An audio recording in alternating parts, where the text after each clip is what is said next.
up mga kaigang? May panibagong JBL alternative speaker na naman tayong i-unbox ngayon. Kung may 23,000 kayo dyan, pambili ng JBL Boombox 2, skip nyo na lang tong video natin. Yun na lang yung kunin nyo. Pero kung gusto nyo ma-experience ang mala JBL na sound quality, pero mas affordable, saktong-sakto to sa inyo.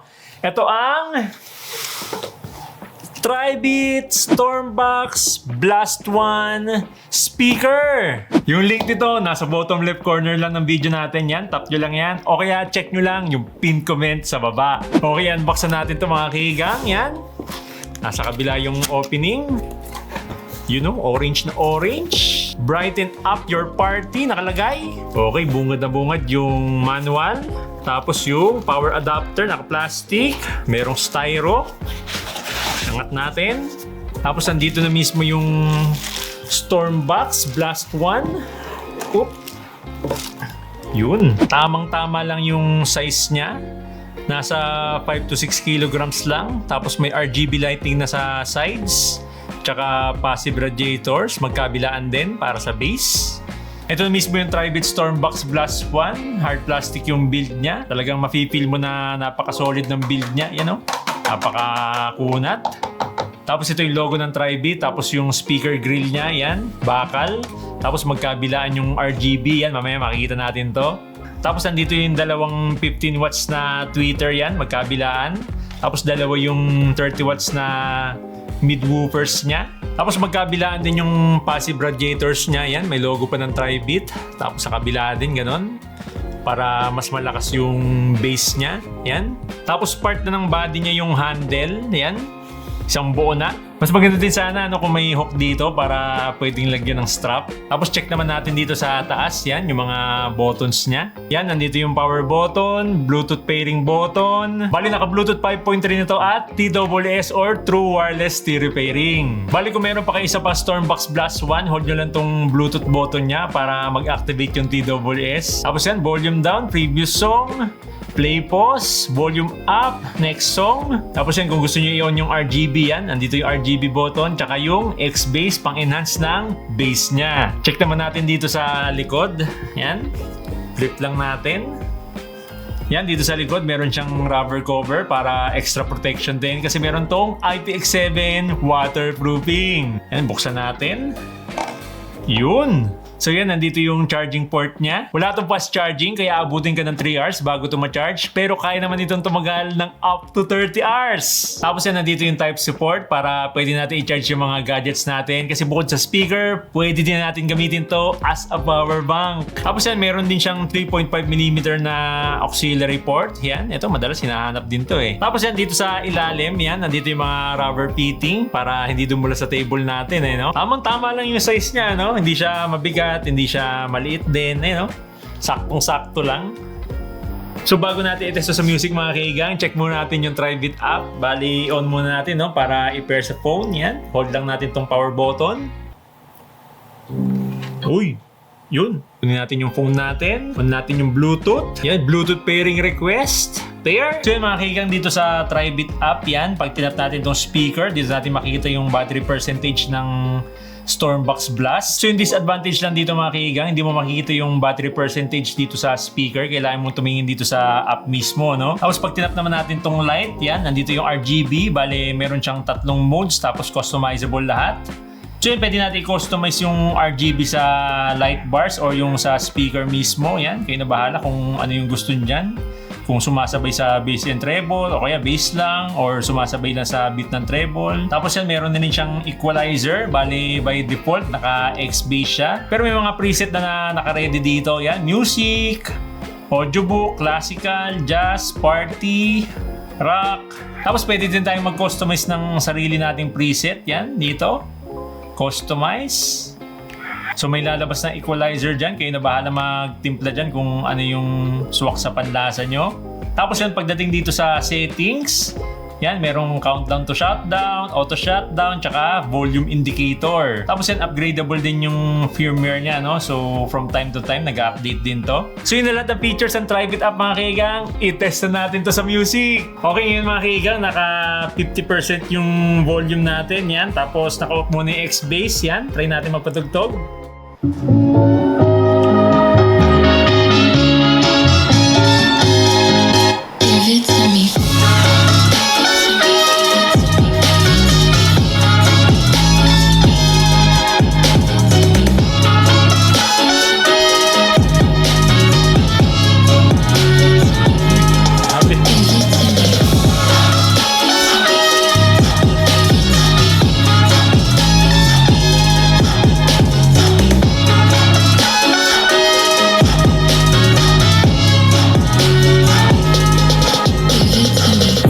lakas niya kahit 50% lang yung volume. Tapos pumapalo na yung bass niya kahit naka-off yung X-bass. Pero ngayon try natin yung X-bass. Yan, i-on natin.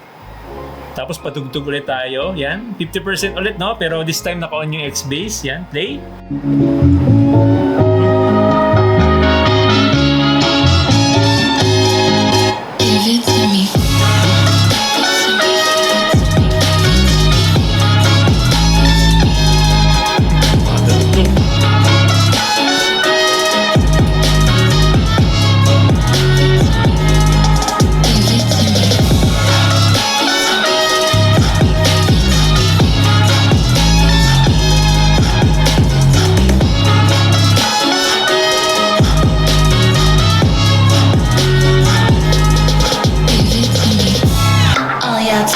I'm in 11. Wanna know how? I don't be stressing.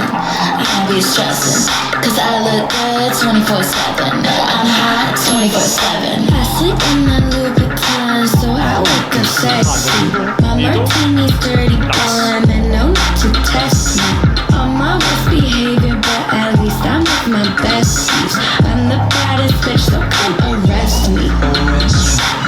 In a new whip with a new fit like IMG. Got the it bitch in my new crib like sorry's idea. On the west side for some new dick, Maria. Got 3 toys and they all boys and they call me mommy. Yeah, I look good 24/7, 24/7. All your plans.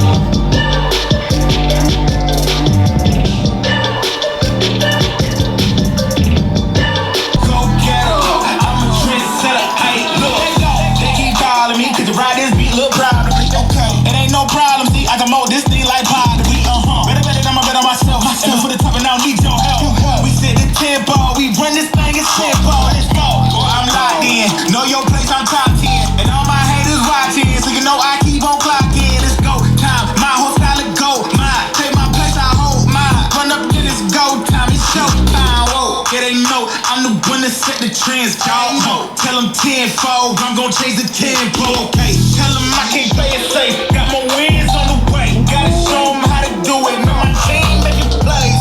Okay, your team better play on. Sleeping on me, wake up. Too easy just to lay off. Tell me who you know can do it better. I'm a trendsetter. Hey, okay, I know I'm here to say. So yung pinaka-strength nito yung bass niya. Kahit nga nakop yung X-bass, hataw na eh. Tapos yung loudness niya, ang lakas kahit 50% yung volume. Tapos pagdating sa mids or vocals, ang linis, no? Dahil sa 30 watts na mid-woofers niya dito sa harap. Tapos pagdating sa highs, hindi siya sabog yan. Kasi meron siyang dalawang 15 watts na tweeter. Mas maganda pa sana ito kung naka-AAC yung codec niya kasi naka-SBC lang. Pero okay na rin para mas affordable. Pero kung mahilig yun sa bass gaya ko, sulit na sulit tong Tribit Stormbox Blast 1. Lalo na napaka-affordable. Okay ngayon mga kigang, try naman natin ito sa gaming. Wala tong gaming mode pero tatry pa rin natin yung latency niya sa gaming.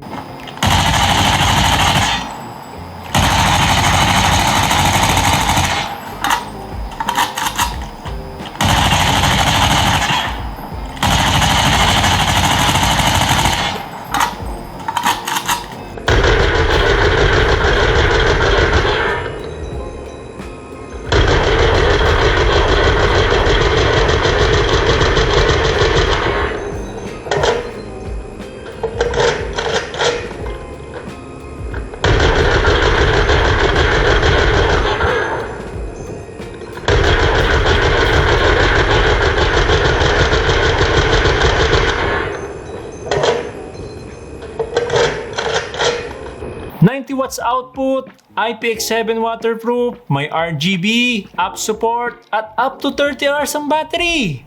Maganda ang build at sound quality. Perfect sa mga party or occasion kasi may RGB at malakas ang bass. No need gumastos ng 13,000 plus kasi makukuha nyo lang to for only 9K. Nag-enjoy na kayo, malaki pa yung na-save nyo. Yung link dito, nandito lang sa bottom left corner ng video natin. I-tap nyo lang dyan. O kaya check nyo lang yung pinned comment sa baba. Kaya kayo mga kaigang, anong masasabi nyo dito sa Tribit Stormbox Blast 1? Comment down below!